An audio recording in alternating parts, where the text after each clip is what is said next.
अगर मैं आपसे कहूँ कि इंसान के जीवन का हर रहस्य का जवाब छुपा है माँ दुर्गा के 9 रूपों में, तो क्या आप मानेंगे?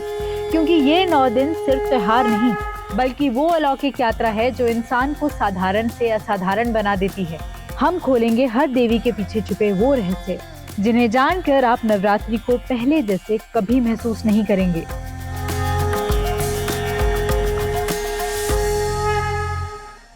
नवरात्रि का 5वां दिन समर्पित है माँ स्कंद माता को, जो माँ की ममता और शक्ति का अद्भुत संगम है। माँ का ये रूप हमें सिखाता है कि माँ का प्रेम और सुरक्षा ही सबसे बड़ी शक्ति होती है। माँ स्कंद माता को देवी पार्वती का एक रूप माना जाता है। जब असुर तारकासुर ने पूरे देवलोक में हल्ला मचा रखा था, तब उसका अंत करने के लिए भगवान शिव और माँ पार्वती के पुत्र का जन्म हुआ। यही पुत्र था कार्तिकेय, जिसे स्कंद भी कहा जाता है। कार्तिकेय बड़े होकर देव सेना के सेनापति बने और तारकासुर को हराकर देवलोक में शांति स्थापित की। इसी वजह से पार्वती का ये रूप स्कंद माता कहलाया। माँ स्कंद माता अपने गोद में बाल स्कंद को लेकर विराजमान होती है और कहा जाता है कि उनका पूजन करने से भक्त को एक साथ माता और पुत्र दोनों का आशीर्वाद प्राप्त होता है। माँ स्कंद माता का स्वरूप अत्यंत दिव्य और शांत है। उनके 4 हाथ होते हैं, 2 हाथों में कमल फूल, एक हाथ में वे अपने पुत्र स्कंद को उठाए होती हैं और चौथे हाथ से अपने भक्तों को आशीर्वाद देती है।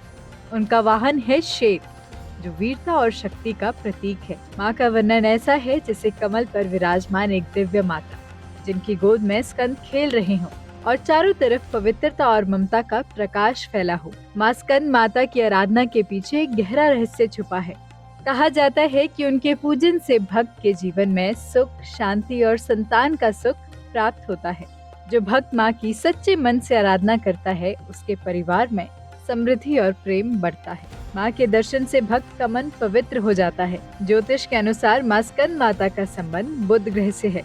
बुध ग्रह बुद्धि, कम्युनिकेशन और तर्क शक्ति का प्रतीक है। इसीलिए स्कंद माता का आशीर्वाद छात्राओं, शिक्षाओं और ज्ञान की इच्छा रखने वालों के लिए अत्यंत मंगलदायी है। माँ स्कंद माता हमें ये सिखाती है कि माँ का प्रेम और रक्षा ही जीवन की सबसे बड़ी शक्ति है। जो इंसान अपने मन को पवित्र और शुद्ध रखता है, उसके जीवन की यात्रा सफल हो जाती है। नवरात्रि के 5वें दिन माँ स्कंद माता का ध्यान करके हम सब भी उनके प्रेम, दया और शक्ति से अपने जीवन को प्रकाशित करें।